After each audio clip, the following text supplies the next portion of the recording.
Hello everyone, welcome to texture cam. आज हम लोग बात करने जा रहे हैं अध्याय बैच में आइसोमेरिज्म के लेक्चर 1 के बारे में। इससे पहले हम लोग जीओसी कंप्लीट कर चुके हैं, केमिकल बॉन्डिंग कंप्लीट कर चुके हैं। तो मेजर चैप्टर जो इंपॉर्टेंट है हम लोग खत्म करते हुए चल रहे हैं।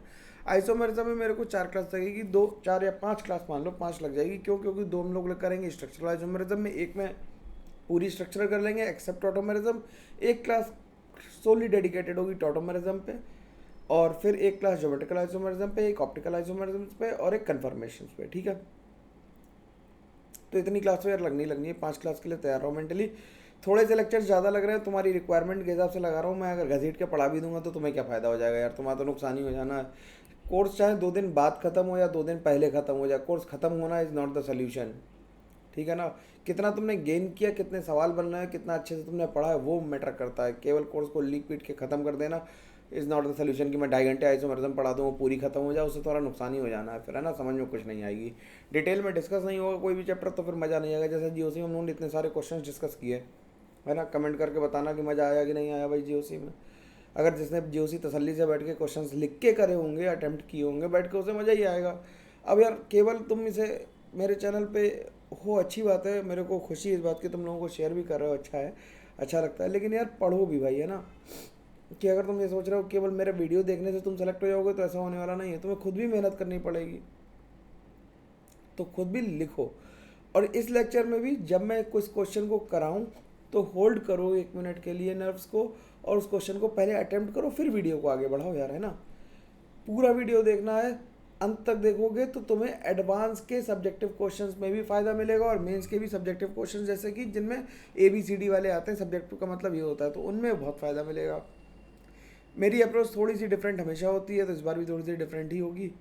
तो देखते हैं सवालों को कैसे करते हैं, और मैं सीधे आइसोमेरिज्म पे चलता हूँ। इसके पहले हम लोग ये हमेशा बात करते हैं कि अपने नोट्स हमें कहाँ पे मिलेंगे। अपनी प्यारी वेबसाइट dextercam.in पे मिल जाएंगे। अध्याय बैच पे क्लिक करना है, lecture number, problem sheet number को देखना है, या फिर लिंक पे जाके डायरेक्टली हमें वहाँ पे नोट्स और प्रॉब्लम शीट मिल जाएगी। वहाँ से भी हम लोग डाउनलोड कर सकते हैं। डाउनलोड करके प्रिंट निकालना is not the solution. Download करके खुद लिखो बैठ के, तब है सोल्यूशन। देखो यार, मोटिवेशन की बातें बहुत सारी कर सकते हैं, लेकिन फैक्ट बात यह है कि खुद को ही पढ़ना पड़ेगा, है ना?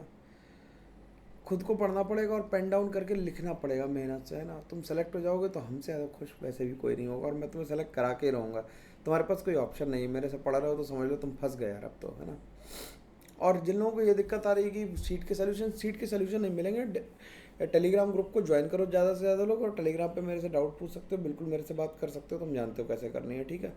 तो मैं वहाँ पे रिस्पॉन्स करता हूँ। हो सकता है कभी कभी लेट करूँ, लेकिन करता ज़रूर हूँ रिस्पॉन्स हर किसी को। ये तो बाकी लोग भी बता सकते हैं ना। तो आइसोमेरिज्म की शुरुआत करते हैं।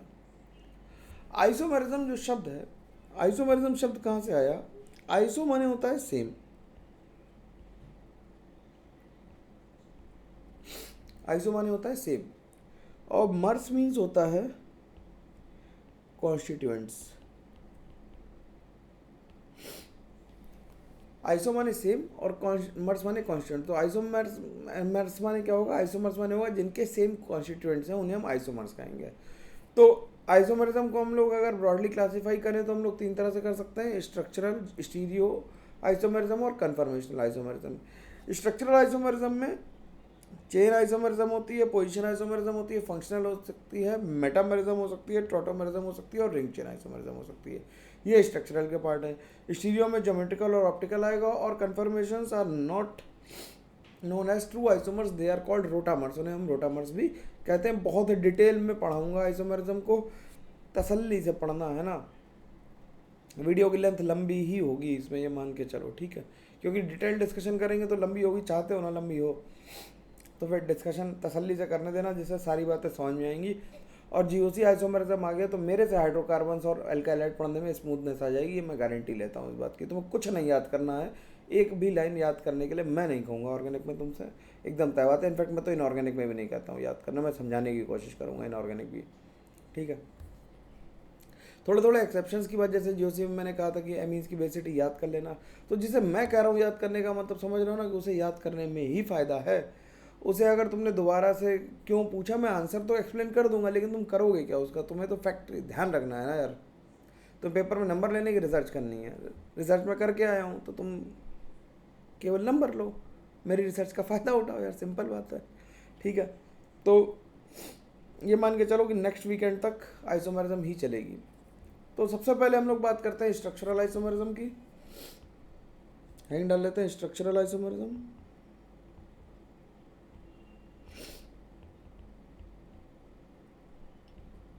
कोल्ड हो जा रहा है यार बार बार मेरे को, शायद एसी के नीचे बैठ जा रहा हूँ इसलिए हो जा रहा है। ठीक, स्ट्रक्चरल आइसोमेरिज्म कौन से होते हैं कि दोज मॉलिक्यूल्स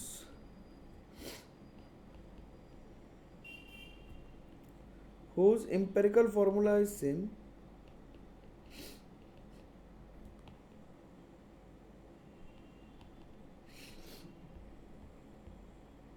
but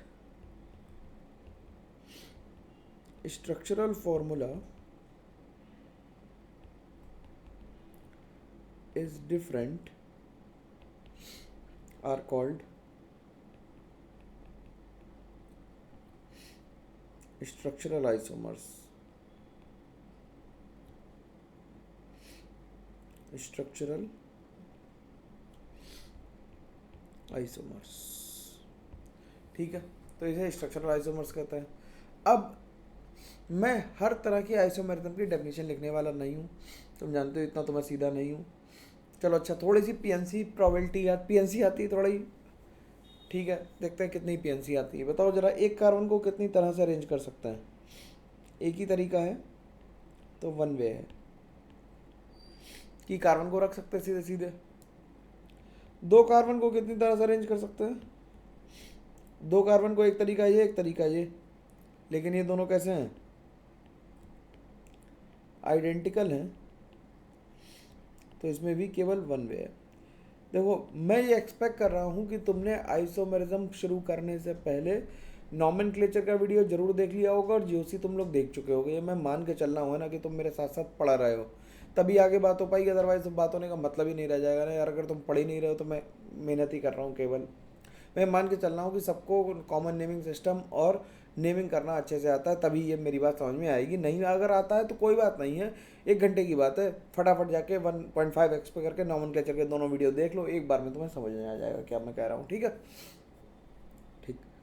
C3 को अरेंज करने के कितने तरीके हैं? C3 को अरेंज करने का एक तरीका ये है, अगर कोई का ये तरीका है तो इसमें भी पेरेंट जो कार्बन चेन है वो देखो इतने कार्बन की है, 3 ही कार्बन की है, तो ये भी कैसा है? आइडेंटिकल है, तो इसमें भी वन वे ही है, एक ही तरीका है। C4 को अरेंज करने के, C4 को अरेंज करने के हमारे पास 2 तरीके हैं और ये आइडेंटिकल नहीं है, क्योंकि एक में पेरेंट चेन कितने कार्बन की है? 4 कार्बन की। ध्यान से देख लो यार, एक में पेरेंट चेन कितने कार्बन की है? 4 कार्बन की, और इसमें कितने कार्बन की है? 3 कार्बन की है। तो इसमें 2 तरीके हो गए हमारे पास। आसान बात है, बिल्कुल मज़े में समझ में आ रही है। ठीक, C5, C5 में अरेंज करेंगे तो देखो ज़रा धीरे से, 5 कार्बन है। सबसे पहले जब अरेंजमेंट की बात आए तो कैसे करनी है कि कार्बन को पहले स्ट्रेट चेन में लगाना है और फिर धीरे धीरे नीचे लाना है। ठीक, तो 5 कार्बन बना लिए स्ट्रेट चेन में, फिर 4 कार्बन स्ट्रेट चेन में ले लिए, एक ब्रांच कर दिया, फिर अब 3 मेंबर की चेन ले ली, तो इसमें कितने वेज आ गए? 3 वेज आ गए। आसान तरीका है, इसमें किसी को कोई प्रॉब्लम नहीं होनी चाहिए, बिल्कुल आसानी से समझ में आना ही चाहिए ये तो, है ना। ठीक है, इसमें कोई दिक्कत नहीं। अब अगर C6 को अरेंज करना हो, C6 को अरेंज करने के कितने तरीके हैं? 6 कार्बन लगाए, 5 कार्बन और एक ब्रांच लगा दी। अब देखो, ब्रांच की पोजीशन 2 से 3 पे ली जा सकती है, ये दोनों अलग अलग हैं, ये तो दिख रहा होंगे। दोनों में क्या हो रहा है? कार्बन की चेन 5 मेंबर की है, लेकिन एक में 2 पोजीशन पे, एक में 3 पोजीशन पे, तो अलग अलग नया कंपाउंड बन गया। अब अगर हम इसे आगे ले जाएंगे तो फिर ये राइट साइड से 2 आ जाएगा, तो हम इसे कितने कार्बन की चेन रखेंगे? 4 कार्बन की। 4 कार्बन की चेन रखी, एक पे 2 कार्बन लगा दिए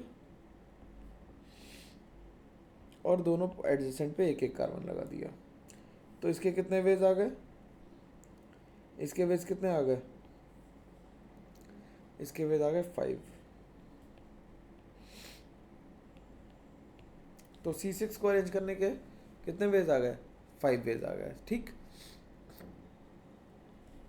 अब तुम्हारे पास होमवर्क ये है फिलहाल के लिए, इतने ही लेक्चर को देखना है और इसका आंसर करना है कि C7 कितने तरीके से अरेंज हो सकता है। How many ways we can arrange, यहीं पे टेस्टिंग हो जाएगी, यहीं से सवाल लगना शुरू हो गए। देखो तुम ध्यान से कि C7 can be arranged, sorry, how many ways we can arrange C7 skeleton. ठीक, इसका मेरे को आंसर चाहिए, सब लोग कमेंट बॉक्स में करके बताएंगे, ज़्यादा से ज़्यादा लोग कमेंट करेंगे तो ज़्यादा मज़ा आएगा, है ना। ठीक, कमेंट जरूर करो, कमेंट करने से क्या होता है हम लोग इंटरेक्ट कर पा रहे हैं, एक ही जरिया है हमारे तुम्हारे इंटरेक्शन का, क्योंकि सब्सक्राइबर तो स्लो बढ़ रहे हैं। 10,000 होंगे तभी हम लोग लाइव आ पाएंगे, फिर हम लोग लाइव क्लास लेंगे और फिर मैं लूँगा लंबी लंबी क्लास में, जब तो मज़ा आएगा फिर कि 3 घंटे की एक क्लास लूँगा लिया करूँगा, लाइव आऊँगा तब मज़ा आएगा। रिकॉर्डिंग में अकेले बोलते बोलते यार समझ रहे हो, 1 घंटे बोलना बड़ा पेनफुल काम है ये रिकॉर्डिंग। ठीक है, तो C7 अरेंज कर लेंगे हम लोग। अब जरा देखना ऊपर ध्यान से, ध्यान से देखो, पहले इन दोनों कार्बन्स को देखो, इन दोनों चेन्स को देखो। तो इसमें क्या है कि इसमें जो पेरेंट चेन है वो कितने कार्बन की है, इसमें पेरेंट चेन 6 कार्बन की है और इसमें कितने कार्बन की है, 5 कार्बन की है। तो ये दोनों जो हैं these are called chain isomers. क्या कहते हैं इन्हें, चेन आइसोमर्स है। ये क्या है, चेन आइसोमर्स। तो चेन आइसोमर वो होते हैं जिनकी पेरेंट चेन में डिफरेंस होता है। ठीक है, दोज कंपाउंड्स लिख दें यहाँ पे डेफिनेशन इसकी, दोज कंपाउंड्स, इसकी डेफिनेशन लिख रहा हूँ, दोज कंपाउंड्स विच हैव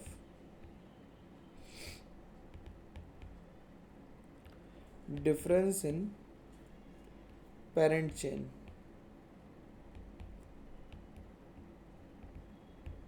ठीक। तो ये कैसे आइसोमर्स हो गए, चेन आइसोमर्स हो गए। चेन आइसोमर्स समझ में आ गया बिल्कुल बढ़िया से कि क्या हुआ कि जब कार्बन के पेरेंट चेन में ही डिफरेंस है तो हम उसे क्या कहेंगे, चेन आइसोमर कहेंगे, सिंपल सी बात है।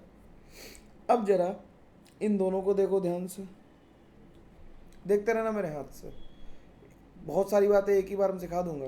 अगर इन दोनों को ध्यान से देखोगे तो क्या हो गया, 1 2 3 4 5। इसमें जो नंबरिंग ब्रांचिंग है वो सेकंड नंबर पे है मिथाइल, और इसमें कितने नंबर पे, थर्ड नंबर पे। बाकी पेरेंट चेन सेम है, तो ये चेन आइसोमर तो हो नहीं सकते क्योंकि पेरेंट चेन क्या है, सेम है। तो ये क्या है, इसमें ब्रांच की पोजीशन अलग अलग है, तो ये क्या है, पोजीशन आइसोमर्स है। ये क्या है, पोजीशन आइसोमर्स है। तो पोजीशन आइसोमर समझ में आ गए, which have difference in, which have, इसे मैं यहाँ से उठा के इधर लिख देता हूँ ना 5 वेज को, तो यहाँ पे लिख देते हैं, इनमें 5 वेज हैं इसमें, which have difference, which have difference in the position of substituent are called position isomers. उन्हें क्या कहेंगे, पोजीशन आइसोमर्स कहेंगे। तो ये सिंपल सी बात है, बिल्कुल मज़े में समझ में आनी चाहिए आसानी से। इसका कलर चेंज कर दूं क्या,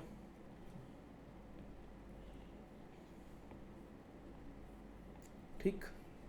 तो इन्हें क्या कहेंगे, पोजीशन आइसोमर्स कहेंगे, ठीक। अब जरा तुम लोग कमेंट करके बताओगे कि ये दोनों कैसे आइसोमर्स होंगे। इसमें पेरेंट चेन कितने कार्बन की है, 4 कार्बन की है, ऊपर में कितने की, 5 की है। तो ये दोनों कैसे हो गए, ये दोनों चेन हो गए। ये दोनों कैसे हो गए, दोनों में पेरेंट चेन कितने कार्बन की है, 4 कार्बन की, लेकिन इसमें पोजीशन कैसी है, टू टू है और इसमें 2 और 3 है। तो ये दोनों कैसे हो गए, ये हमारे हो गए पोजीशन। तो देखो हमने दो तरह की आइसोमरिज्म पढ़ ली, ठीक, चेन और पोजीशन, इसमें कोई दिक्कत नहीं किसी को। तो ऊपर वाले में भी तुम सब में ये होमवर्क है कि इसमें ढूंढ के लाना कि कौन चेन है कौन पोजीशन है, ठीक है। ये धीरे धीरे छोटे छोटे काम है। और जो C7 में तुम्हें बताने हैं कि पोजीशन और चेन आइसोमर्स भी आइडेंटिफाई और लिख देते हैं। आइडेंटिफाई इसका आंसर मत लिखना, कितने हो गए, identify chain and position isomers, chain and position isomers, ठीक। हमें चेन और पोजीशन आइसोमर्स पता करने, इसमें सवाल ये है। अब बात आगे करते हैं। हमें पता है कि डबल बॉन्ड इक्विवेलेंट का फॉर्मूला क्या होता है, DBE और DU, डिग्री ऑफ अनसैचुरेशन का फॉर्मूला क्या होता है, C+1 -X+H-N डिवाइडेड बाई 2। ये हमें पता है कि ये DBE का फॉर्मूला है हमारा, डबल बॉन्ड इक्विवेलेंट का ये फॉर्मूला है। सिंपल है, बात को आसानी से समझ रहा मेरी। देखो धीरे धीरे समझोगे तो मज़ा आएगा पढ़ने में। कि DBE का फॉर्मूला ये हो गया, जहाँ पे नंबर ऑफ कार्बन C है, नंबर ऑफ हाइड्रोजन X है, नंबर ऑफ हाइड्रोजन H है और नंबर ऑफ नाइट्रोजन N है। ये हम लोग बात नॉमेनक्लेचर में भी कर चुके हैं, ठीक। अब अगर हमसे कोई कह दे कि C4H9X के number of structural isomers draw करो, स्ट्रक्चरल आइसोमर्स हमें ड्रॉ करना है, क्वेश्चन है ये, ठीक। तो हम क्या करेंगे, सबसे पहले इसकी DBE निकाल लेंगे। DBE निकालेंगे तो 4+1 माइनस H कितना है, X कितना है 1 + 9 - 0 डिवाइड बाई 2, यानी कि DBE आ गई 0, यानी कोई भी पाई बॉन्ड या रिंग नहीं है। क्या है, कोई भी पाई बॉन्ड या रिंग नहीं है। DBE 1 का मतलब है एक पाई बॉन्ड या एक रिंग, DBE 2 का मतलब है 2 पाई बॉन्ड या एक रिंग एक पाई बॉन्ड या 2 रिंग। तो इस तरह से हम ये बात जानते हैं, ठीक है। तो ये क्या हो गई, DBE कितनी हो गई इसकी 0, यानी कि इसमें कोई पाई बॉन्ड या कोई भी डिग्री ऑफ अनसैचुरेशन नहीं है। तो हमने C4 को अरेंज करना सीखा था, तो C4 को कैसे अरेंज करेंगे, केवल 2 ही तरीके थे अरेंज करने के, ठीक। अब जब C4 अरेंज हो गया तो हम क्या करेंगे, X ग्रुप को टिक करके सब्स्टिट्यूट करेंगे। तो देखो फर्स्ट स्ट्रक्चर में X यहाँ सब्स्टिट्यूट हो सकता है, तो इससे बन जाएगा 1 हेलो ब्यूटेन। यहाँ पे X सब्स्टिट्यूट होगा तो 2 हेलो ब्यूटेन। और नंबर 3 पे अगर और लेफ्ट पे आओगे, मान लो तुम यहाँ पे आ गए तो नंबरिंग इधर से शुरू हो जाएगी, तो फिर से रिपीट हो जाएंगे। तो इससे कितने बन गए, इससे बन गए 2 स्ट्रक्चर। इसमें एक पोजीशन ये है और एक पोजीशन ये है, 2 पोजीशन इसमें भी खाली है, तो इसमें बन गए कितने, 2। तो टोटल कितना आ गया आंसर, 4। तो तुम्हें बिल्कुल कम मेहनत करके तुमने आंसर बता दिया कि नंबर ऑफ स्ट्रक्चरल आइसोमर इसके कितने होंगे, 4 होंगे, बिल्कुल आसानी से। इसमें 2 पोजीशन होंगे और 2 चेन होंगे, ठीक है, क्लियर। एक चेन होगा और 2 पोजीशन होंगे, ठीक। और जो 2 आ रहे हैं उनकी वजह से क्या है कि एक ही हमें हेलोजन लगाना, 2 मत लगा देना यार। मतलब एक टिक का मतलब समझे हो ना, कि मैं चारों को, चलो इसे बना के दिखा देता हूँ कि ये क्या लिखा हुआ है। ये मैंने पहले ये लिखा है, ये फर्स्ट है, ये सेकंड है, ये थर्ड है, ये फोर्थ है, ठीक है। तो ये चारों बनाए हैं, ठीक। अब अगला क्वेश्चन लिखते हैं,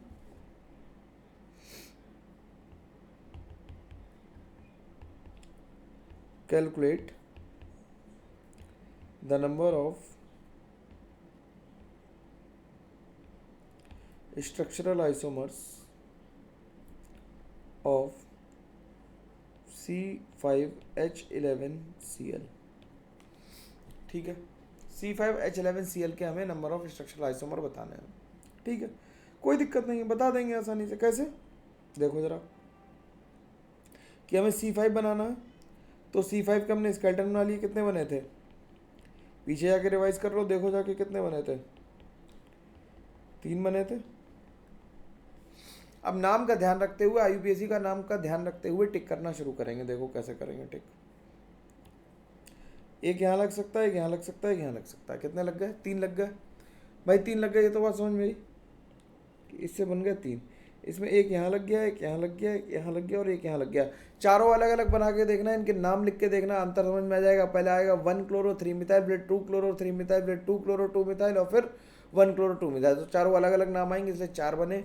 और ये दोनों पोजीशन कौन सी, ये वाली और ये वाली आइडेंटिकल है, ऐसे ही इसमें ये चारों आइडेंटिकल हैं, तो इसमें कितने बन गए, ये 4 बन गए और इसमें बना 1, तो टोटल 8 आंसर आ गया। बिना ताकत लगाए आसानी से ये काम हो जाएगा। ठीक है, ठीक है ना। तो ये 8 बन गए मेरे। अब एक क्वेश्चन और लिखते हैं होमवर्क के लिए, घर से करके लाना है। क्वेश्चन लिख देता हूँ, calculate the number of structural isomers of the formula C6H13Br। ठीक है, आराम से करना, बिल्कुल इसका सही आंसर निकलेगा। पहले क्या करेंगे, स्केलेटन बनाएंगे और टिक करके बताएंगे कितने बने। सब लोग कमेंट करके जरूर बताएंगे, तभी पता लगेगा कि लोग देख रहे हैं ना और यहाँ तक पहुँचे हैं। नहीं तो मालूम पड़ा लोगों ने स्किप कर दिया, देखे नहीं। ये जरूरी पार्ट है, जो छोड़ देगा उसका छूट जाएगा कुछ ना कुछ, है ना। इसेंशियल चीज़ छूट जाएगी, इसलिए मैं कह रहा हूँ, है ना। अब ये होमवर्क का क्वेश्चन था, इसमें HW डाल देते हैं। इसके आंसर मैं नेक्स्ट वीडियो में बना दूंगा, कोई दिक्कत नहीं है।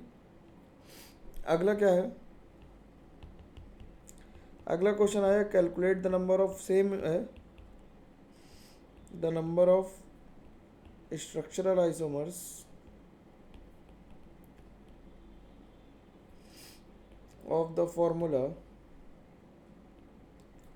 C6H14O।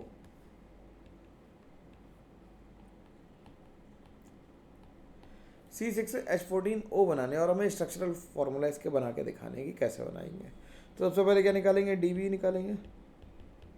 DB आ गई 6 + 1 माइनस एक्स हो गया 0, ये हो गया 14 माइनस 0 डिवाइडेड बाई 2, यानी DB 0 आ गई। अब अगर ध्यान से देखो, तुम्हें कुछ याद आ रहा हो तो ये CnH2n+2O है।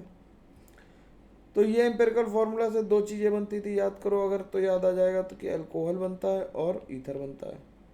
और हमें दोनों ही फॉर्म करने हैं कि अल्कोहल कितने बनेंगे और ईथर कितने बनेंगे, दोनों को बताएंगे। ठीक है, हम लोग कैसे बताएंगे।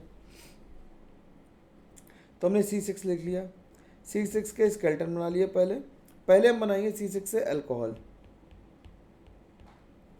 ठीक, तो C6 के हमने स्केलेटन लिख लिया।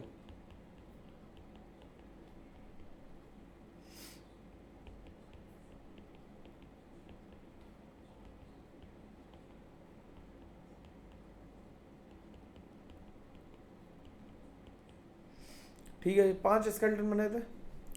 ठीक, अब इसमें क्या करेंगे, अब इसमें OH लगाएंगे। अगर हम इस फॉर्मूले को ऐसे लिख लें कि ये C6H13OH है तो चल जाएगा काम, बोलो।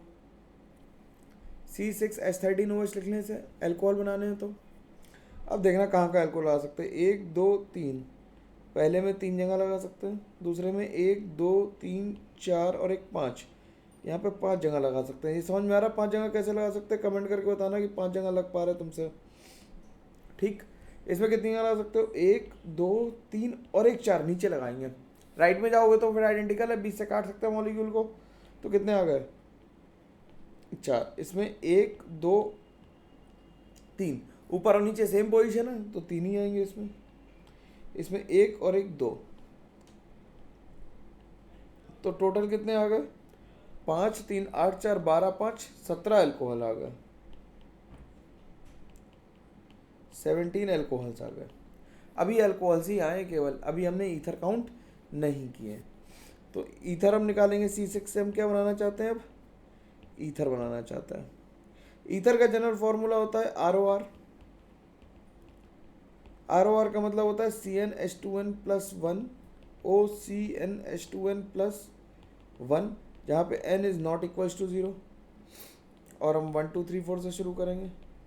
तो हम क्या कर सकते हैं, देखो C6 को अरेंज करना है तो C1 इधर रख लें, OC5 इधर कर दें, C2 OC5 C4 कर दें, C3 OC3 कर दें। यही 3 पॉसिबिलिटी हैं। अल्टा पल्टी करने से कोई फ़ायदा नहीं होगा कि C1 को इधर कर लें C5 को इधर कर लें, इससे क्योंकि फ़ायदा नहीं, क्योंकि सीड वाल मतलब ये कैसा है, ईथर जो है वो सिमेट्रिक ग्रुप है, तो इसमें अल्टा पल्टी करने से कोई फ़ायदा नहीं कि इसे इधर लिख दें उसे उधर लिख दें, इससे कुछ नहीं होने जाना, ठीक है।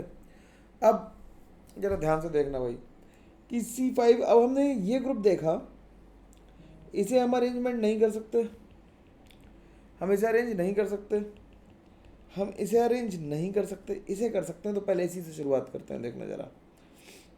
C3 में हम इसे ऐसा बना सकते हैं, एक तरीका, दूसरा तरीका, और ये तीसरा तरीका। इसके अलावा कोई तीन तरीके आए इस वाले से, तो इससे 3 तरीके आ गए। अब ऊपर जो C1 और C5 है तो इसे अलग लिख लेते हैं, इसे लिख लेते हैं C5OC1, ठीक। तो ये हमारा कोई ग्रुप आ गया G, फिर से इसे लिख लेते हैं G। तो C5 को कितने यहाँ से अरेंज कर सकते हैं, पहले C5 का स्केलेटन बनाएंगे। ये सबसे फास्टेस्ट रूट है करने का इन क्वेश्चंस को, इससे ज़्यादा सरल तरीका कोई इजाद हो तो बताना मेरे को कि सर हम देख के ही बता देते, तो हम ब्रह्म ज्ञानी हैं, हम बता सकते हैं। तो बताओ भाई, हम तो नहीं बता सकते, हम तो करके ही देखने में विश्वास रखते हैं, क्योंकि जेई में क्वेश्चन आना एक और तुम्हें रटा रटाया कर दिया और गलत हो गया तो बहुत दुख होएगा तुम्हें, ठीक। तो ये क्या लग गया, यहाँ लग सकता है, यहाँ लग सकता है, यहाँ लग सकता है, तो 3 बन गए। फिर 1 2 3 4 बन गए और 1, तो 8 इस स्ट्रक्चर से बन गया, ठीक। दूसरा क्या था, C4OC2 था, तो इसमें ये भी कोई एक ग्रुप है जी, जो अरेंज खुद नहीं हो सकता। तो कितने बन गए, C4 को अरेंज कितने तरीके से कर सकते हैं, 2 तरीके से। तो 1 2 1 2, तो 2 यहाँ से बन गए और 2 यहाँ से बन गए, तो 4 बन गए। तो टोटल ईथर कितने आ गए यार, टोटल ईथर्स कितने आ गए, 4 प्लस ऊपर कितने थे, 8 प्लस 1 3, तो ये हो गया 15। और टोटल अल्कोहल कितने थे, अब तुम बताओ कि तुम अगर इसे बना के देखते अपने तरीके से तो कितने दिन लगाते। तो टोटल कितने बन गए, 32 स्ट्रक्चर बने, ठीक है। अगर तुम अपने तरीके से करते पूरा दिन लगता, मैं तो तुम्हें समझा रहा हूँ इसलिए टाइम लग रहा है, अदरवाइज ठीक करना शुरू करूँगा तो बहुत तेज़ी से हो जाएंगे। प्रैक्टिस की बात है, प्रैक्टिस करनी पड़ेगी, ठीक है। तो हम ये मान लें कि कोई भी ग्रुप उधर लगा होगा तो हम ये कह देंगे क्या है, इसे अरेंज करने के तरीके में पता है। जैसे अगर हम इन ग्रुप्स को ध्यान से देखें, इन ग्रुप्स को ध्यान से देखें अल्कोहल्स वालों को, तो ये 3 जो आइसोमर्स बने ये आपस में कैसे बन गए होंगे, पोजीशन आइसोमर्स बने होंगे। ये भी कैसे बने, पोजीशन आइसोमर्स बने, जो 5 बने। ये भी कैसे बने, पोजीशन आइसोमर्स बने 5 के 5। ये दोनों आपस में कैसे हैं, चेन आइसोमर्स हैं, कैसे हैं। ये दोनों आपस में कैसे हैं, चेन आइसोमर्स है। सिंपल बात समझ में आ रही। अब देखो अल्कोहल और ईथर, अल्कोहल और ईथर ये कैसे आइसोमर्स है, इन दोनों को देखो ध्यान से, तो पेरेंट चेन में डिफरेंस है, तो ये कैसे हैं, चेन आइसोमर्स है, सॉरी चेन, हाँ चेन आइसोमर्स है। ये दोनों कैसे हैं, ये दोनों हमारे पास ये भी चेन आइसोमर्स है, ठीक। चेन में डिफरेंस है तो चेन ही कह रहा है, ठीक। अब अल्कोहल और ईथर भी आपस में क्या है, आइसोमर्स है। अल्कोहल और ईथर भी आपस में क्या है, आइसोमर्स। तो अल्कोहल बना सकते थे या ईथर बना सकते थे, हमारे पास 2 ऑप्शन थे।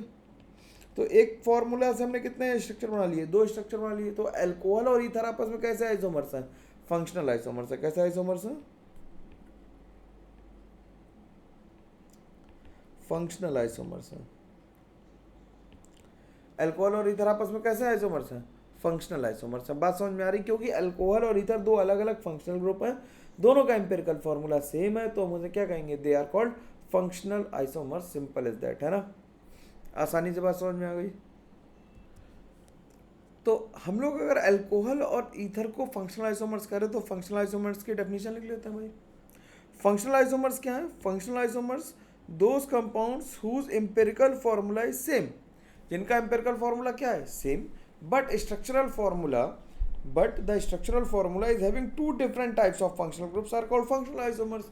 अब उनके क्या है, दोनों के स्ट्रक्चरल फॉर्मूला सेम है, एम्पिरिकल फॉर्मूला सेम है, लेकिन स्ट्रक्चरल फॉर्मूले में दोनों में अलग अलग फंक्शनल ग्रुप हैं। जैसे अल्कोहल और ईथर में क्या था, अल्कोहल को अगर हम इन जनरल लिखें तो क्या लिखते हैं, ROH, और इसे ROR लिखते हैं।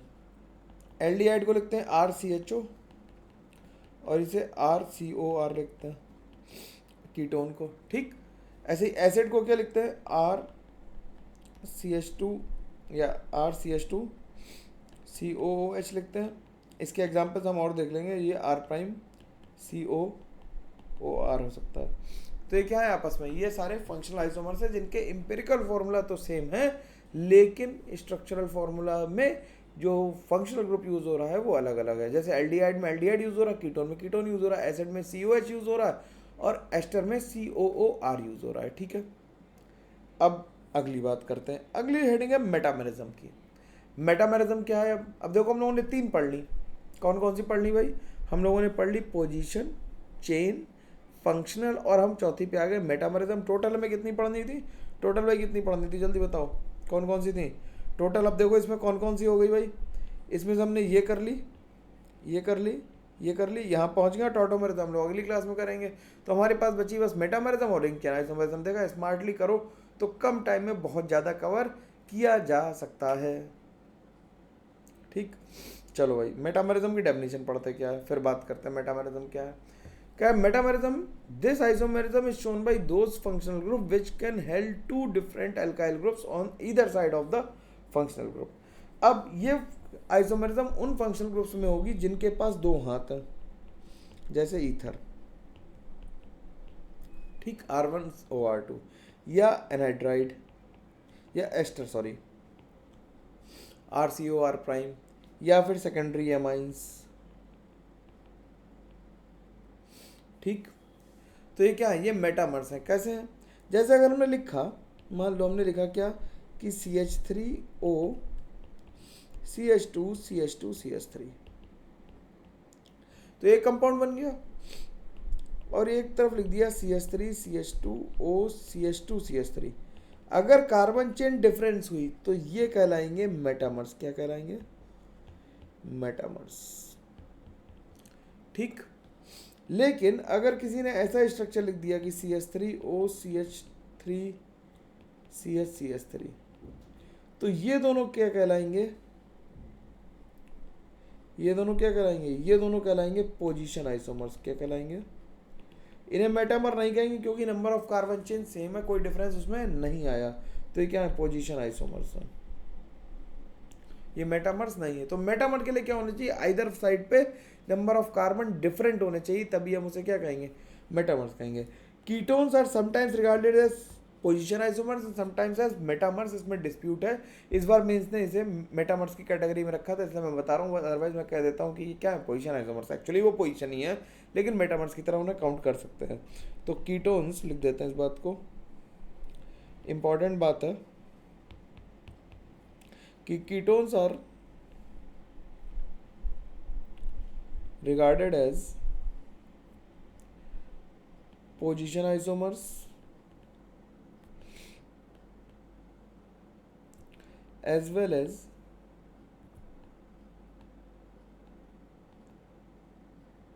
मेटामर्स। दोनों तरीके से उन्हें रिगार्ड करते हैं, क्योंकि उन अगर हम जैसे पेंटेनोन का एग्जांपल ले लें, मान लो, तो ये 3 पेंटेनोन हो गया और ये 2 पेंटेनोन हो गया, तो ये 1 और ये 3, 2 1 4 5 ऐसा कर देता है। ठीक, तो ये दोनों क्या है? ये दोनों मेटामर्स भी हैं, क्योंकि एक में दोनों तरफ 2 2 कार्बन है और एक में एक तरफ 1 और एक तरफ 4 है, तो इसे हम 3 है, तो एक तरफ हम इसमें 1 और 3 और दोनों एक में दोनों तरफ 2 2 है, तो इन्हें मेटामर्स भी कह सकते हैं और पोजीशन आइसोमर्स भी कह सकते हैं, दोनों ही कहा जा सकता है, इसलिए इनमें डिस्प्यूट है। अब जैसे अगर तुम्हारे पास क्वेश्चन आ जाए, मान लो क्वेश्चन आ जाए, क्वेश्चन तो आ ही सकता है, लिखे calculate the number of structural isomers having empirical formula as C5H10O2। तो सबसे पहले तुम्हारे दिमाग में आना चाहिए कि ये एम्पिरिकल फॉर्मूला है किसका। तो ये एम्पिरिकल फॉर्मूला है कार्बोक्सिलिक एसिड्स का, और यही एम्पिरिकल फॉर्मूला है एस्टर्स का। और एस्टर्स और कार्बोक्सिलिक एसिड आपस में कैसे आइसोमर्स हैं? ये फंक्शनल आइसोमर्स हैं। ये क्या है? फंक्शनल आइसोमर्स हैं। एस्टर्स और कार्बोक्सिलिक एसिड आपस में कैसे आइसोमर्स हैं? ये दोनों आपस में फंक्शनल आइसोमर्स हैं। ठीक, अब ये दोनों फंक्शनल आइसोमर्स हैं तो हमें दोनों ही बनाने पड़ेंगे। तो हम पहले बनाते हैं क्या? कार्बोक्सिलिक एसिड्स बनाने हैं। कार्बोक्सिलिक एसिड बनाने अगर तुम डीबी फाइंड आउट करोगे भी, इसकी डीबी अगर हम फाइंड आउट करेंगे तो क्या आ जाएगी? 5 + 1 - 10/2, तो यानी कि 1 आ जाएगी। यानी कि एक डबल बॉन्ड है वो कार्बोक्सिलिक एसिड की वजह से है। तो हम इसे ऐसा लिख सकते हैं क्या? C4H9, और इसे हम लिख दें COOH। देखो हमने स्मार्टली क्या किया, कार्बोक्सिलिक एसिड फंक्शनल ग्रुप को अलग निकाल लिया और C4H9 कर दिया। अब हमें C4 ग्रुप को अटैच करना और COH, तो एक ग्रुप की तरह G की तरह लगा देंगे। जैसे हेलोजन लग रहा था वैसे ही COOH ग्रुप भी लग जाएगा। बात मेरी समझ में आनी ही चाहिए, कोई और ऑप्शन है नहीं। अरे नहीं, मजाक कर रहा हूँ। समझ में आ रही है नहीं आ रही? अगर नहीं आ रही तो कमेंट करके बताना, और हम इसे और अच्छे से समझाने की कोशिश करेंगे नेक्स्ट वीडियो में। नेक्स्ट में मतलब नेक्स्ट तो दोनों साथ ही में रिकॉर्ड हो जाता है, तो नेक्स्ट में बात करेंगे, ठीक है? तो लेकिन यार बहुत मेहनत लगती है रिकॉर्डिंग में। तुम्हें लग रहा होगा कि सर रिकॉर्डिंग हो सकती है, नहीं हो सकती है, तो आसान काम है। बड़ी मेहनत लगती है, मेरे को बहुत मेंटली प्रिपेयर होना पड़ता है, और उससे ज़्यादा यार काम बहुत है इसके पीछे, बैकग्राउंड काम बहुत है। जो शीट तुम लगा रहे हो उसे मेहनत करेंगे, मेरे को मतलब 10-10 घंटे लगे उनमें क्वेश्चन सेलेक्ट करके डालने में। कुछ गलती वलती हो तो इग्नोर कर देना यार थोड़ा, तो मतलब मैं अकेले कर रहा हूँ तो मेहनत तो है यार, है ना? तो C4 को कैसे अरेंज करेंगे देखना ज़रा। C4 को अरेंज करने के कितने तरीके हमारे पास? 2 तरीके थे। अब इसमें COH कहाँ कहाँ ला सकते हैं? 1 2 1 2, तो टोटल कितने लग गए? 4 लग गए। ठीक, तो कार्बोक्सिलिक एसिड बन गए 4। इसके बाद एस्टर्स की बात आती है। एस्टर्स का जनरल फॉर्मूला RCOOR' होता है। ठीक, तो COR' को हम क्या लिखें यहाँ पे? C1COOC3 लिख सकते हैं यहाँ पे। ठीक, यहाँ पे C2COOC2 लिख सकते हैं। यहाँ पे C3COOC1 लिख सकते हैं। यहाँ पे C4COOH लिख सकते हैं? नहीं लिख सकते। ये क्या है? कार्बोक्सिलिक एसिड है, ये नहीं लिख सकते। ठीक, लिख सकते हैं क्या? यहाँ पे क्या लिख सकते हैं? HC। ये देखना, ये कितने लोगों ने सोच पाया था, ये वाला बताना मेरे को। ठीक, HB, क्योंकि यानी =0 रख दोगे तो HB काम आ सकता है। अब देखो जरा, C1 तो अरेंज हो नहीं सकता। C3 को अरेंज करने के कितने तरीके हैं? अब ये पूरा एक ग्रुप हो गया जिसे अरेंज किया जा सकता है। C3 को अरेंज करने के कितने तरीके हैं? 2, तो इससे 2 बन गए। C2 को दोनों तरफ से अरेंज नहीं किया जा सकता, तो यानी कि इससे कितना बना? 1। C3 को कितने तरीके से अरेंज कर सकते हैं? 2। अब ये वाला फंक्शनल ग्रुप बन गया हमारा। देखो दोनों तरफ से बन रहा है ना आसानी से। ठीक, तो 2, तो ये हो गए 2। ये दोनों आपस में आइसोमर्स कौन से हैं इस पे कमेंट करने की विचार दे, ये किस टाइप के आइसोमर्स हैं। ठीक, तुम्हें कमेंट करके बताना। और C5 को कितने तरीके से अरेंज कर सकते हैं? तो C5 को हम लोग 8 तरीके से अरेंज कर सकते हैं। तो टोटल जो एस्टर बन गए वो कितने बन गए? 11 बन गए एस्टर्स। ठीक, कितने? 11 बन गए। 11 और 2, सॉरी ये भी तो है यार, अलग पेन से लिख दिया तो गिनती नहीं गिन पा रहे हो हैं। तो 11 और 2 13 बन गए। तो 13 एस्टर्स बन गए और 4 एसिड बन गए। तो टोटल कितने बन गए? 17 आइसोमर्स बने। तो इस तरह के सवाल घूमे हुए थोड़े से ट्विस्टेड तुमसे पूछे जा सकते हैं, जिनका आंसर तुम्हें करना ही पड़ेगा, और कोई ऑप्शन तो है नहीं। अब आगे बढ़ते हैं सवालों को। अब हम लोग क्या करें कि हमें क्वेश्चन आया, एक नया सवाल आया, calculate the number of structural isomers, calculate the number of structural isomers having empirical formula as C5H10। ज़रा ध्यान से देखना भाई, अब इसमें नया काम शुरू हो जाएगा क्योंकि अब हम लोग अनसैचुरेशन को इंट्रोड्यूस कर रहे हैं। तो इसमें डी बी निकालना, ज़रा कमेंट करके फटाफट बताओ डी बी कितनी है। मैं तो लिख के ही करूँगा क्योंकि मैं तो सबसे अति पिछड़ा, मतलब जो मेंटली पीछे हैं उनके बात कर रहा हूँ मैं, इकोनॉमिकली या फिर सोशली पीछे होने की बात नहीं करता। All are humans, we are all humans. और मैं एज ए टीचर ये जानता हूँ कि हमें सबसे उसी आदमी तक पहुँचना है जिस पे पढ़ाई नहीं पहुँच पा रही है। जो यार एक बात और भी है, मेरा मतलब बहुत ये यूट्यूब करने का पर्पज़ एक और भी है कि वो बच्चे जो बिल्कुल अफोर्ड ही नहीं कर सकते हैं, जिनके घर में इंटरनेट भी नहीं है, शायद वो किसी के मोबाइल में झांक के देख रहे होंगे भी इस वीडियो को, वहाँ तक इस वीडियो को पहुँचाना है ना। कि वो गांव में बैठ के भी अगर क्वालिटी एजुकेशन चाहे तो केवल एजुकेशन ले, एजुकेशन के नाम पे मतलब नाचना गाना, जोक सुनाना, चुटकुले करना, ये सब ना हो। Core content, focused, pin point. और मैं कोशिश करता हूँ कि अपनी तरफ से बेस्ट दूँ। तो मैं अब इससे अच्छा होता है, लोग और अच्छा पढ़ाते हैं मैं जानता हूँ, लेकिन मेरे लिए तो मैं इतना ही कर पा रहा हूँ। कोई कमी रह रही है तो बताओ मेरे को, उसे इम्प्रूव करा जाएगा। मैं मतलब ओपन हूँ, हम लोग डिस्कशन करेंगे ना। क्योंकि यार देखो, तुम ही मेरी यूएसपी हो। मेरी यूएसपी मेरी नॉलेज थोड़ी, तुम हो मेरी यूएसपी। ठीक, मेरा क्या रे अलग है, यूएसपी तुम लोग हो। तुम लोग समझते होगे आजकल तो, तुम लोग सब लोग एंटरप्रेन्योर्स हो। ठीक, अच्छे से शेयर करो लोगों तक, स्कूल्स में फैला दो पूरा। कि ये मत सोचो कि तुम्हारा कंपटीशन बढ़ेगा, ये सोचो कि तुमने कितनों का भला कर दिया होगा। जब तुम ये सोचोगे ना, दिल को सुकून मिलेगा।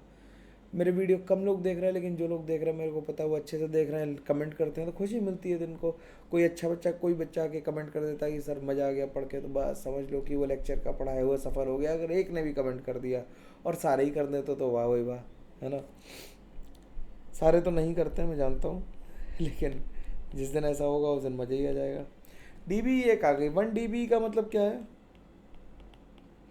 आइदर 1 पाई बॉन्ड और 1 रिंग। या तो एक पाई बॉन्ड होगा या एक क्या होगी, रिंग होगी। ठीक, अब कैसे देखेंगे इसे? तो हमने C5 में पहले हम क्या बनाएंगे, 1 पाई बॉन्ड का मतलब हम लोग एल्कीन्स बनाएंगे।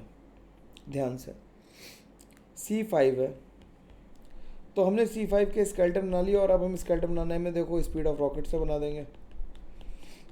ठीक है, ठीक है यार, बर्थडे आने वाला है, गिफ्ट दो। मजाक कर रहा हूँ, तुम लोग पढ़ लो, यही गिफ्ट है ना। गिफ्ट का मतलब कि लोगों तक पहुँचाओ, है ना। ज़्यादा से ज़्यादा लोगों तक पहुँचेगा, बहुत खुशी मिलती है जब कोई कमेंट आता है। सच बता रहा हूँ बिल्कुल। ठीक, तो ये हो गया। अब इसमें डबल बॉन्ड लगाना है, तो डबल बॉन्ड हम किसी कार्बन पे नहीं लगाएंगे, हम 2 कार्बन एटम्स के बीच में लगाएंगे। डबल बॉन्ड हम 2 कार्बन एटम्स के बीच में लगाएंगे। तो कैसे लगाएंगे डबल बॉन्ड, देखना जरा। इन 2 कार्बन एटम्स के बीच में लग सकता है, इन दोनों के बीच में लग सकता है। बाकी आइडेंटिकल आएंगे तो कितने बन गए इससे, 2। इसमें यहाँ लग सकता है, यहाँ लग सकता है और यहाँ लग सकता है, तो इसमें बन गए 3। और इसमें डबल बॉन्ड अगर यहाँ पे लगाए तो तुम्हें भगवान भी कहीं माफ नहीं करे, क्योंकि बीच वाले कार्बन वैलेंसी कितनी हो जाएगी, 5। कमेंट करना कितने लोगों ने यहाँ पे डबल बॉन्ड लगा पाया था। तो टोटल कितनी बन गई एल्कीन्स, 5 बन गई। क्या बनी, कितनी एल्कीन बनी, 5 बनी। अब ये तो एल्कीन्स बन गई, अब हमें साइक्लिक भी बनाना है। साइक्लिक भी बनाना है, तो साइक्लिक क्या करेंगे, हम 3 मेंबर से बनाना शुरू करेंगे। देखना जरा, ईमानदारी से बनाएंगे। 3 मेंबर की रिंग और ऊपर 2 कार्बन, 2 कार्बन और 1 कार्बन, 1 कार्बन। ठीक है, और कोई पॉसिबिलिटी तो नहीं है, और कोई पॉसिबिलिटी नहीं है, तो 3 बन गई। अब 4 मेंबर की रिंग बनाएंगे, ईमानदारी से बनाएंगे, बिना बेईमानी के तो सही बनेंगे। 4 मेंबर की रिंग और एक 5 मेंबर की रिंग, तो 5 ही ये बन गई। तो टोटल हमारे पास 10 आ गए। अब ये रिंग कितने कार्बन की है, ये रिंग कितने कार्बन की है, 3 कार्बन की। और ये कितने की है, 4 की। तो ये आपस में कैसे आइसोमर हो गए, ये रिंग चेन आइसोमर्स हो गए। कैसे हो गए, रिंग चेन आइसोमर्स हो गए। जिनकी रिंग की चेन में डिफरेंस हो उन्हें हम रिंग चेन आइसोमर्स कहते हैं। ये दोनों आपस में कैसे आइसोमर्स हैं, ये दोनों आपस में पोजीशन आइसोमर्स हैं, जिनमें मिथाइल की पोजीशन अलग अलग है। ठीक है, ये दोनों आपस में कैसे आइसोमर है, ये दोनों आपस में रिंग चेन आइसोमर्स हैं। ठीक। तो देखो हम लोगों ने बड़े प्यार से, आराम से, ईमानदारी से क्या किया कि ये डेफिनेशन सारी कवर कर ली, रिंग चेन, पोजीशन, मेटामर्स और फंक्शनल और चेन, ये सब कर ली कंप्लीट। अब क्वेश्चंस और देखते हैं। बाकी तो अब हम लोगों को क्या करनी है, टॉटोमेरिज्म करनी है। क्वेश्चंस हम देख लेते हैं और थोड़े से क्वेश्चन देखने हैं भाई। एक IIT JEE का क्वेश्चन लिख लूँ, IIT JEE का क्वेश्चन लिख लेता हूँ, आया हुआ प्रीवियस ईयर क्वेश्चन है, ठीक।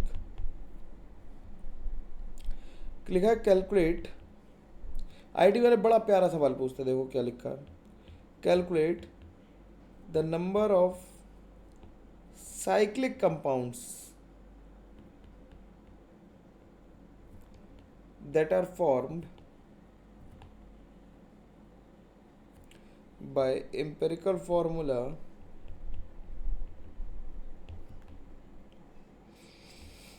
C4H6। जो कितना छोटा पूछा, C4 पूछ लिया, ऐसे ज़्यादा छोटा तो पूछा ही नहीं जा सकता ना। C4H6 अगर पूछा तो ज़रा ध्यान से देखेंगे। तो हमने क्या किया कि हमें साइक्लिक बनाने हैं, तो C4H6 के लिए हम क्या निकालेंगे, पहले DB निकालेंगे। DB आ गई 4 + 1 माइनस x की वैल्यू कितनी आ गई, h की वैल्यू आ गई 6/2, तो यानी कि 5 - 3 यानी कि 2i। अब क्योंकि हमें साइक्लिक कंपाउंड बनाने हैं तो हम 1 साइकिल बनाएंगे प्लस 1 पाई बॉन्ड बना सकते हैं, या फिर हम 2 रिंग्स बना सकते हैं। हमारे पास 2 ऑप्शन है, तो बनाना शुरू करते हैं। तो 3 मेंबर की रिंग से शुरू किया और एक बॉन्ड ऊपर छोड़ दिया, यही हमारे पास पॉसिबिलिटी है। तो एक डबल बॉन्ड यहाँ लग सकता है एक बारी, वैसे तो मैं एक में ही बना देता, एक बार यहाँ लग सकता है, एक बार यहाँ लग सकता है। कितने बन गए, 3 बन गए। 3 मेंबर की रिंग में और कोई पॉसिबिलिटी तो नहीं है। अगर राइट में लगा दोगे या लेफ्ट में लगा दोगे तो सेकंड वाले से ओवरलैप कर जाएगा, तो 3 पॉसिबिलिटी है। 4 मेंबर की रिंग बनाई और एक पाई बॉन्ड बना दिया, तो 4 आंसर आ गया। इसका सिंपल था, आसानी से ख़त्म हो गया। लेकिन जो आंसर था वो 5 था। अब तुम लोग ये बताओ कि ये कितने लोगों ने सही सही सोच पाया था। This compound is called bicyclo compound. ये क्या कहते हैं सर, बाईसाइक्लो कंपाउंड से, ठीक। तो टोटल आंसर कितना आएगा, 5। और ज़्यादातर लोग 4 निकाल के चले आए थे खुशी खुशी और गलत करे आए खुशी में, ठीक। होमवर्क के लिए क्वेश्चन लिख लेते हैं एक।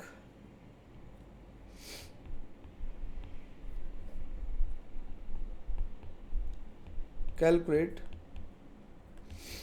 The total number of structural formula formed by empirical formula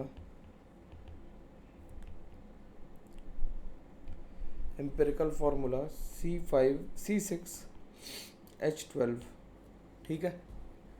C6H12 इससे बताना है, ठीक।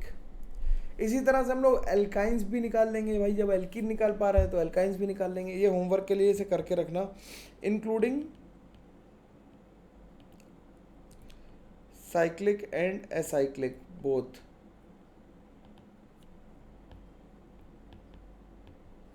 ठीक। तो दोनों में सोच के बनाने हैं, एसाइक्लिक और साइक्लिक दोनों ही देखने हैं, ठीक है। अब हमें एल्काइन अगर पूछी जाए तो क्वेश्चन कैसा आएगा, calculate the total number of alkynes form by C5 या C6 ही ले लेते हैं, चलो। तुम कहोगे सर अपना तो सरल सरल ले लेते हैं, हमें मुश्किल ले लेते हैं, तो C6H10 ले लिया, ठीक। तो DB निकाल के देखो, DB आ गई 6 + 1 माइनस 10/2 यानी कि 2, और हमें एल्काइंस ही बतानी है। तो C6 का स्केलेटन बना देते हैं फटाफट। C6 को जल्दी जल्दी ड्रॉ कर देता हूँ। ऐसे ही तुम्हारे भी फटाफट फास्ट हैंड्स मूवमेंट होना चाहिए जिससे तुम जल्दी से बना पाओ।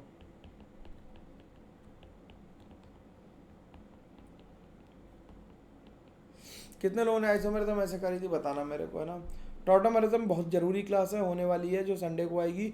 बहुत इंपॉर्टेंट क्लास होगी, आधा एल्डिहाइड कीटोन उसी पे डिपेंडेंट है टॉटोमरिज्म के सवालों पे, तो टॉटोमरिज्म हम लोग ढंग से करेंगे, ठीक है। तो इसमें कहाँ कहाँ अल्काइन लग सकती है, इसमें भी अल्काइन लगानी तो बॉन्ड पे लगाएंगे तो 1 2 3 जगह लग सकती है, इसमें 1 2। यहाँ इन दोनों जगह पे अल्काइन नहीं बन सकती क्योंकि बीच वाले कार्बन वैलेंसी कितनी हो जाएगी, 5 हो जाएगी। अब वैलेंसी का भी हमें ध्यान रखना है, तो यहाँ पे 2 ही बन सकती है। यहाँ पे एक जगह बन सकती है, दूसरी जगह भी नहीं बन सकती है, तो यहाँ पे बनी 1। यहाँ पे भी कितनी जगह बन सकती है, 1, और इसमें तो 1 भी नहीं बन सकती। तो टोटल अल्काइन कितनी बन गई, 1 2 4 और 3 7 बनी अल्काइन। सिंपल बात है, रिंग बनाने की कोशिश मत करना, पागल हो जाओगे, बुद्धि खराब हो जाएगी तुम्हारी, ठीक है। मेरी बात समझ में आ रही इतनी आसानी से। तो ये हम लोगों ने टॉटोमेरिज्म को छोड़ के बाकी 5 तरह की आइसोमेरिज्म ख़त्म कर ली है अच्छे से, आराम से 50 मिनट में ही कर लिए, ज़्यादा लंबा लेक्चर में नहीं खींचना पड़ा और आसानी से काम हो भी गया। अगले लेक्चर में हम लोग टॉटोमेरिज्म पे ही फोकस करेंगे और टॉटोमेरिज्म की ही बात करेंगे, बिल्कुल आसानी से समझ में आएगी मेरी बात, इसमें मैं गारंटी ले सकता हूँ, ठीक है। चलो तब तक मिलते हैं हम लोग नेक्स्ट टाइम के लिए, तब तक आराम से चैप्टर रिवाइज कर लो बढ़िया से, और नॉर्मल सवाल को लगाना शुरू कर सकते हो, लेकिन पहले जीओसी ख़त्म कर लो पूरी बढ़िया से। वो अगला जो टॉपिक है मतलब पीवाईक्यूज में, वो स्ट्रक्चर ऑफ एटम है, वो आएगा, और उसके बाद आएगी अपने सॉल्यूशंस हो चुके हैं केमिकल काइनेटिक्स के, हम लोग पीवाईक्यूज डिस्कस कर रहे होंगे, ठीक है। तो यहाँ तक बात क्लियर है। हम लोग अगली क्लास में मिलेंगे, तब तक के लिए आराम से पढ़ते रहो बढ़िया से, चैनल को शेयर करो, सब्सक्राइब करो और दोस्तों तक पहुंचाते रहो, तुम्हारी मॉरल रिस्पॉन्सिबिलिटी है ये। मिलते हैं हम लोग अगली क्लास के लिए, तब तक के लिए thank you very much, take care, bye bye.